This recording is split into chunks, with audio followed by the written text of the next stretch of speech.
इस वीडियो के अंदर ये पढ़ा था कि अकाउंटिंग के अंदर हमने अकाउंटिंग प्रिंसिपल एक टॉपिक लिया है और अकाउंटिंग प्रिंसिपल्स को हमने 2 पार्ट्स में डिवाइड किया है। आपको 2 वीडियो मिलेंगी अकाउंटिंग प्रिंसिपल के अंदर। फर्स्ट जो वीडियो मिलेगी वो accounting principle part 1 accounting concepts के नाम से मिलेगी और सेकंड वीडियो जो मिलेगी accounting principle part 2 accounting convention के नाम से मिलेगी। जैसा कि प्रीवियस लेक्चर में हमने डिस्कस किया था accounting principle part 1 accounting concepts के बारे में, और अब इस वीडियो में हम डिस्कस करेंगे accounting principle part 2 accounting conventions के बारे में। आप यहाँ देखें तो हमने अकाउंटिंग कन्वेंशन को अकाउंटिंग पॉलिसीज ओब्लिक करके लिखा है। इट मीन्स अकाउंटिंग कन्वेंशंस को ही हम अकाउंटिंग पॉलिसीज बोलते हैं। और पहले भी जैसा कि हमने प्रीवियस वीडियो में डिस्कस किया था कि जो अकाउंटिंग कन्वेंशंस होती हैं वो अकाउंटिंग कॉन्सेप्ट से डिफरेंस रहती हैं। किस बेसिस पे डिफरेंस रहती हैं? जो अकाउंटिंग कन्वेंशंस होती हैं वो डिफ़र करती हैं नेशन टू नेशन। यहाँ लिखा भी हुआ है, आप देखें accounting convention are differ from nation to nation. ऐसा क्यों होता है? क्योंकि अकाउंटिंग कन्वेंशन को हमने अकाउंटिंग पॉलिसीज़ बोला है और अकाउंटिंग पॉलिसीज़ जो एक नेशन की हैं वो ज़रूरी नहीं है कि दूसरा नेशन भी उस पॉलिसी को फॉलो करे, वो उसमें कुछ चेंजेस करके उसको फॉलो कर सकता है। तो हम यूँ भी बोल सकते हैं कि जो अकाउंटिंग कंसेप्ट्स थे उनका स्कोप वाइड है क्योंकि वो more than one nation follow की जाती हैं, और अकाउंटिंग कन्वेंशंस जो रहती हैं उनका स्कोप नैरो है क्योंकि वो नेशन टू नेशन डिफर करती हैं। अब हम शुरुआत करते हैं अकाउंटिंग कन्वेंशंस के अंदर। फर्स्ट कन्वेंशन है अपनी कन्वेंशन ऑफ कंसिस्टेंसी। जैसा कि आप देखें कन्वेंशन ऑफ कंसिस्टेंसी के ब्रैकेट में हमने क्या लिखा है, यहाँ लिखा है हमने सिमिलरिटी इन अकाउंटिंग। कंसिस्टेंसी का हिंदी मीनिंग ही यही है कि सिमिलरिटी। सिमिलरिटी जब हम किसके रेफरेंस में पढ़ रहे हैं, अकाउंटिंग की रेफरेंस में, तो सिमिलरिटी इन अकाउंटिंग की हम बात करेंगे। यहाँ पे सिमिलरिटी का मतलब ये हुआ कि जो अपना method of recording of the transaction books में हम जो मेथड्स यूज़ में ले रहे हैं वो ईयर बाय ईयर क्या होना चाहिए, सेम होना चाहिए। सपोज मान लीजिए इंडिया का जो अकाउंटिंग पॉलिसीज़ है उसके अंदर हम अकाउंट्स हिंदी मेथड से भी रखते हैं और इंग्लिश मेथड से भी रखते हैं। तो सपोज मान लीजिए यदि कोई बिजनेसमैन हिंदी मेथड यूज़ में ले रहा है तो उसका नेक्स्ट ईयर यदि वो हिंदी मेथड को यूज़ में नहीं ले रहा है तो इसका मतलब ये हुआ कि उसकी मेथड जो है वो उसमें कंसिस्टेंसी, उसमें सिमिलरिटी नहीं है। तो हम जब बात करते हैं कंसिस्टेंसी तो हम कंसिस्टेंसी किसके रेफरेंस में बात कर रहे हैं, हम कंसिस्टेंसी अकाउंटिंग के मेथड्स जो हम अडोप्ट कर रहे हैं उसके बारे में बात कर रहे हैं। जैसे कि आप देखें हमने आपको जैसा बताया था कि हर पॉइंट्स के अंदर आपको मीनिंग और एग्जांपल के थ्रू लिखना है, तो हमने यहाँ पे ये जो आपको बताया है कि books of account in Hindi must follow the same and do not change the recording of transaction in English. तो ये ज़रूरी नहीं है कि हम बुक्स ऑफ अकाउंट्स को नेक्स्ट ईयर इंग्लिश में नहीं कर सकते, हम कर तो सकते हैं लेकिन हमें क्या करना पड़ेगा, जो अपनी अकाउंटिंग पॉलिसीज़ है उसमें जाके चेंज करना पड़ेगा कि हम अब आगे से बुक्स ऑफ अकाउंट किस में रखेंगे, इंग्लिश में रखेंगे। और यदि हम बुक्स ऑफ अकाउंट को इंग्लिश में रख रहे हैं तो हमें कमिंग ईयर्स में वो फॉलो करना है, मतलब नेक्स्ट ईयर भी बुक्स ऑफ अकाउंट फिर हमें इंग्लिश में ही रखने हैं, हमें कंसिस्टेंसी रखनी है। तो हमें क्लियर हुआ कि जो अकाउंटिंग कंसिस्टेंसी का जो पॉइंट है वो कंसिस्टेंसी इन अकाउंटिंग मेथड्स के अंदर है कि यदि आप हिंदी मेथड यूज़ में ले रहे हैं तो आप नेक्स्ट ईयर भी हिंदी मेथड यूज़ में लें, यदि आप previous year English method use में ले रहे हैं तो नेक्स्ट ईयर भी आप इंग्लिश मेथड यूज़ में लें।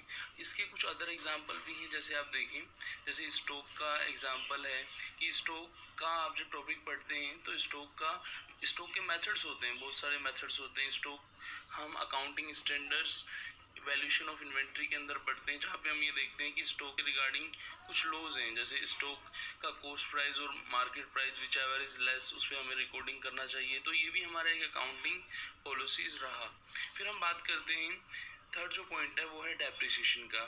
जैसे कि हमने पढ़ा है कि डेप्रिसिएशन जो रहता है वो reduction in the value of fix assets माना जाता है। और यदि डेप्रिसिएशन की हम बात करें तो डेप्रिसिएशन के बहुत सारे मेथड्स हैं, जैसे आपका डेप्रिसिएशन का फिक्स मेथड है जिसे हम स्ट्रेट लाइन मेथड भी बोलते हैं, डेप्रिसिएशन का डिमिनिशिंग मेथड है जिसे हम रिटर्न डाउन वैल्यू मेथड भी बोल रहे हैं। तो ये जो मेथड्स रहते हैं इसके अंदर हमें ये देखना है कि ईयर बाय ईयर जो हम डेप्रिसिएशन का मेथड फॉलो कर रहे हैं वो सिमिलर होना चाहिए। जैसे हम बात करें कि हमने लास्ट ईयर डेप्रिसिएशन जो डिमिनिशिंग मेथड से हमने डेप्शन लगाया था, डिमिनिशिंग मेथड का मतलब ये हुआ कि हम जो डेप्शन लगा रहे हैं वो नेक्स्ट ईयर रेड्यूस वैल्यू पर लगा रहे हैं। जो प्राइस रेड्यूस डेप्शन की बात आ रही है उसे रेड्यूस प्राइस बोलते हैं। तो वो इस साल भी हमें सिमिलरली जो डेप्शन लगाना है रेड्यूस वैल्यू पे ही लगाना है, और ये हमें फ्यूचर में भी कंटिन्यू रखना है, क्योंकि ऐसा माना जाता है कि यदि हम अकाउंटिंग पॉलिसीज़ में चेंज करते हैं तो वो कंसिस्टेंसी का कन्वेंशन को फॉलो नहीं करता है।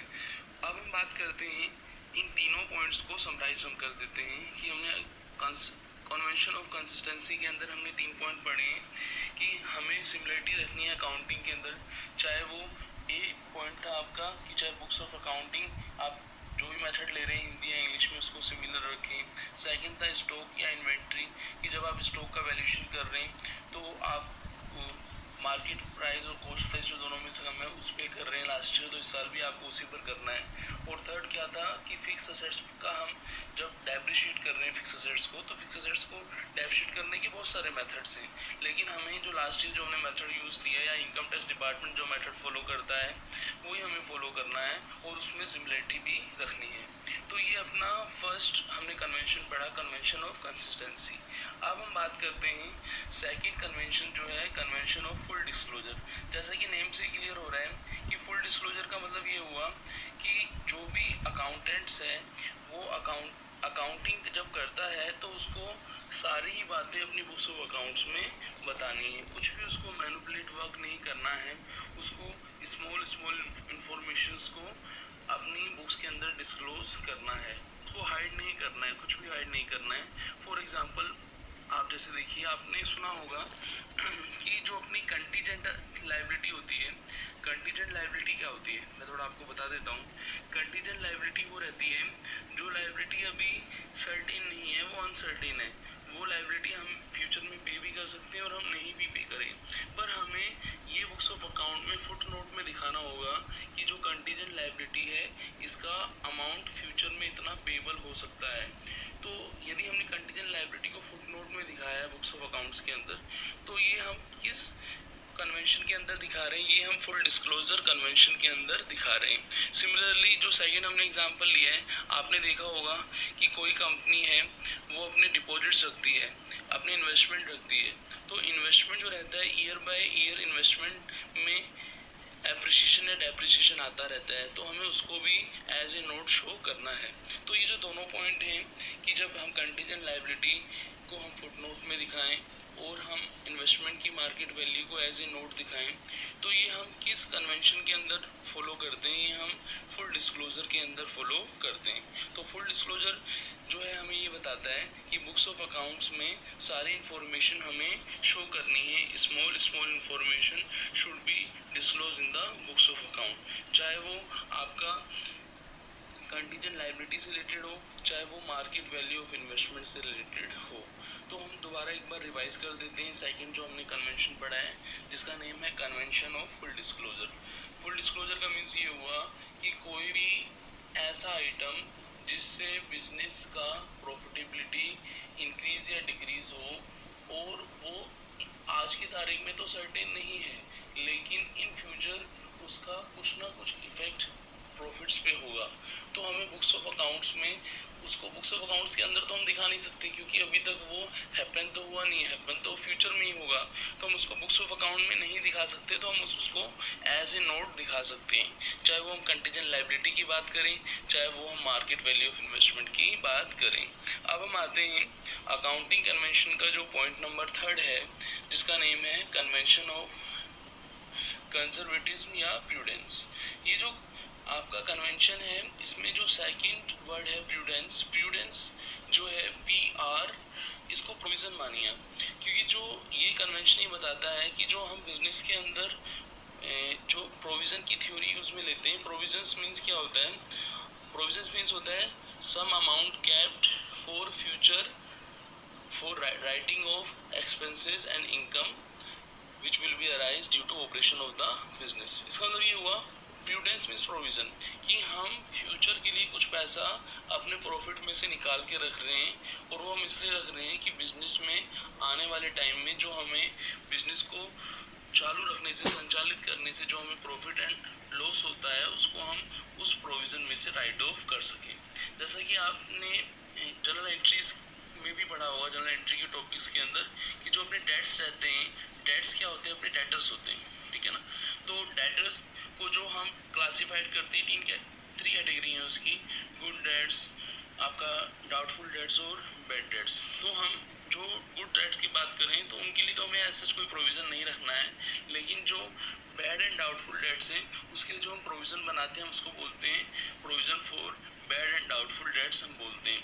तो जो आपका प्रूडेंस है वो मींस प्रोविज़न है। तो प्रोविज़न जो भी हम बना रहे हैं, चाहे वो provision for bad and doubtful debts बना रहे हैं, चाहे वो हम provision for discount on debtors बनाते हैं, चाहे वो हम क्रेडिटर्स के लिए बनाते हैं, हम कोई भी बिजनेस के अंदर प्रोविज़न बना रहे हैं। Suppose provision for pending law suit against the firm, कि कोई केस चल रहा है उसके रिगार्डिंग हमने प्रोविज़न बनाया। तो ये सब जो प्रोविज़न हम बना रहे हैं वो हम किस कन्वेंशन के अंदर बना रहे हैं, कन्वेंशन ऑफ कंजर्वेटिज्म या कन्वेंशन ऑफ प्रूडेंस। तो एक बार दोबारा हम इसको रिवाइज कर लेते हैं। जो अपना थर्ड कन्वेंशन है उसका नेम है आपका कन्वेंशन ऑफ प्रूडेंस। प्रूडेंस को हम इसलिए फोकस कर रहे हैं क्योंकि प्रूडेंस और प्रोविज़न के अंदर जो स्टार्टिंग वर्ड है PR वो सिमिलर है। तो उससे हमें ये क्लियर हो जाएगा कि जब प्रूडेंस आएगा तो हमें प्रोविज़न की बात करनी है।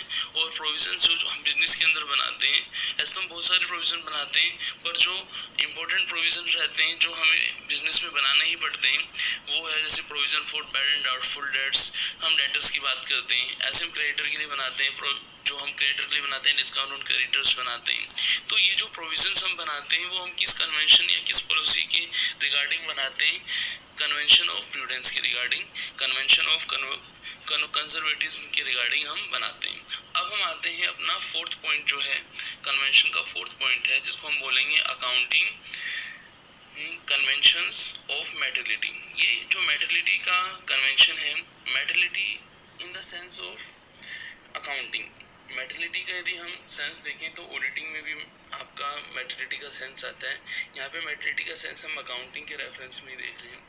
तो इसको हम मटेरियल आइटम से लेते हैं। सपोज मान लीजिए आपने जब कैश बुक्स पढ़ी होंगी तो कैश बुक्स के अंदर होता क्या है, जो डे टू डे ट्रांजेक्शन हुए, सपोज मान लीजिए बहुत स्मॉल वैल्यू ट्रांजेक्शन है, सपोज मान लीजिए हमने रिफ्रेशमेंट्स का प्रोविज़न हम रखते हैं अपने बिजनेस के अंदर, जो भी अपना कस्टमर आता है उसको हम रिफ्रेशमेंट प्रोवाइड कराते हैं, या फिर हम छोटे छोटे आइटम पे खर्च करते हैं। मान लीजिए हम कैलकुलेटर को परचेज कर रहे हैं, उसका हम use more than 1 year business में करते हैं। तो ये जो आपके स्मॉल वैल्यू ट्रांजेक्शन्स हुए, चाहे वो मेटेलिटी का हुआ, चाहे आपका वो कैलकुलेटर से परचेज का मेटेलिटी का हुआ, चाहे वो आपका पेटी कैश से रिलेटेड हुआ, तो उन सबको हमें बुक्स ऑफ अकाउंट में क्या करना है, शो करना है।